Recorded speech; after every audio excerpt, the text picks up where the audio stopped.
Some anime characters don't even need to throw a punch. They walk into the scene and everybody's survival instincts start screaming. We're talking about aura.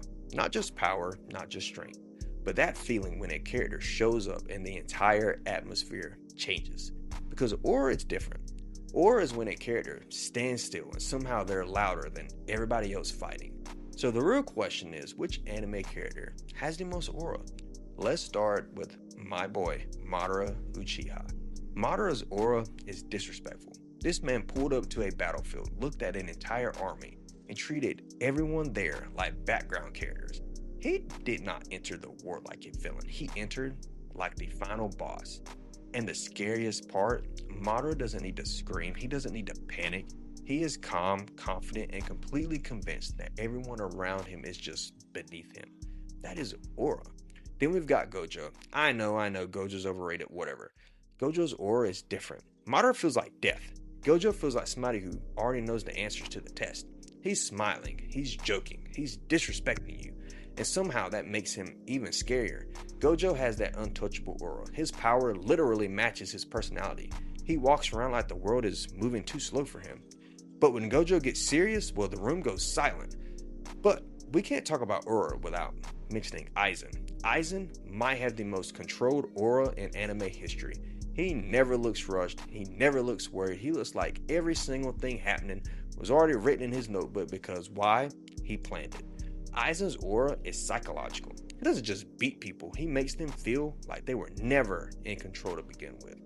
That is dangerous. Then there's Alucard from Hellsing. I love Alucard.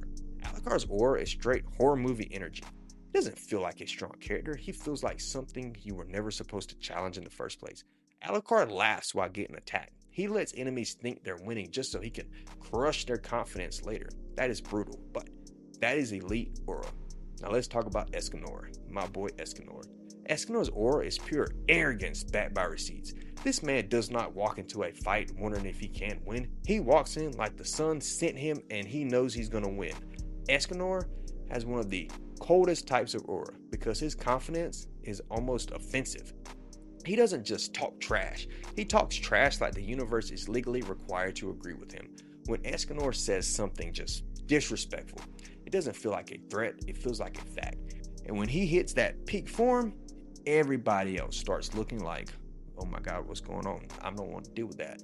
That is sun-powered aura. But we have Jin-Woo. Jin-Woo's aura is quiet, cold, and terrifying.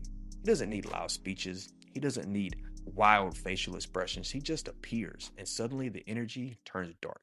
Jin-Woo has that silent king aura. At first, he was the weakest hunter there was. This guy, everybody looked down on him, but once he leveled up, his presence became completely different. Now when Jin-Woo enters the battlefield, it doesn't feel like, oh my god, help arrived. It feels like judgment has arrived. That's what makes his aura just so crazy. He doesn't just bring power, he brings an entire shadow army behind him like a walking nightmare. And when he says arise, that might be one of the coldest aura moments in modern anime. I'll stick to that. But for me, the character with the most aura is still my boy Vegeta. And I know somebody's typing, well, Piccolo's got the drip, Goku's stronger. That's not the question. I'm not talking about that. I'm talking about aura. Vegeta's aura comes from pride, pain, discipline, and the pure refusal to break. When Vegeta walks into a fight, you feel his ego, you feel the anger, you feel every loss he's carried on his back. He doesn't just want to win, he needs to prove that he is still that guy, that he's still that warrior. That's why Vegeta's aura hits different. Madara has final boss aura, Gojo has untouchable aura, Aizen has mastermind aura, Alucard has monster aura, Escanor has sun god arrogance aura, Jin-Woo has shadow king aura, but Vegeta has earned aura. His aura is built from failure, obsession, pride, and comeback after pure comeback. He's not just standing there looking cool, he's standing there with his history behind him. And when Vegeta locks in, you already know somebody is about to get humbled. Now, the anime character with the most aura, I say, is Vegeta, because his presence is not just power, it's pride, pain, pressure, and a refusal to stay down. But I know a lot of people have their own opinions, so drop your answer in the comments. Who has the most aura in anime? And if your peak is weak, well, let's talk about it. Thank you for watching this video. Have a good day.